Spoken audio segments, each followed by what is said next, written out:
Hello, I am Max from Test Drive Blogs, and today we are looking at a car that is even more JDM than a Nissan Skyline. The car you're currently seeing on your screen that may resemble a Nissan Cube a bit is a 1989 Nissan Pao.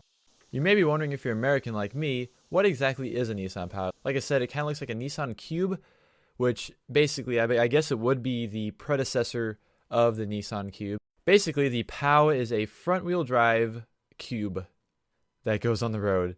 It was only sold in Japan, and only about, I think, 52,000 of them were ever sold. So that's what technically makes it more JDM, better known as Japanese domestic market, than a car such as the Nissan Skyline GTR, in which there was a ton of them sold over many years with many different trim models. Specifications-wise, the Pao is a small car, so it has very small specifications. It has a 1-liter inline-4 engine that makes about 55 horsepower. It only weighs about 1,500 pounds. And the big star is that if you had the manual transmission version, you could get upwards of 60 miles per gallon, along with 50 miles per gallon for the automatic version, which is on par with the kind of gas mileage that the Toyota Prius gets. The interior of the Pao is incredibly simple, which isn't exactly a bad thing. You have your speedometer, as well as a temperature gauge and a fuel gauge, as well as a few warning lights right in the middle of the dash, right in front of you.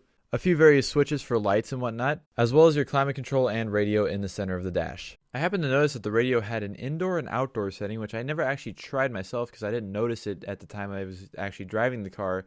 But I'm assuming it does something with the speakers to where you can open up the car and you can have like a picnic or whatever outside of the car and still be able to hear the radio well. Even though the car is incredibly tiny with a wheelbase of only 90 inches, I was able to sit in it without hitting my head on the ceiling while being 6 feet tall.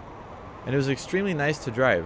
You may have seen my video about driving the car because it was my first time ever driving a right-hand drive vehicle. Oh my god, this is so weird. And other than that, really, it's mainly just a good handling, small car. So that's all I really have to say right now about the 1989 Nissan Pao. You should leave your thoughts in the description below. And yeah, so thank you guys very much for watching this video. Be sure to rate and subscribe and all that if you did enjoy. And I am out of here. See ya!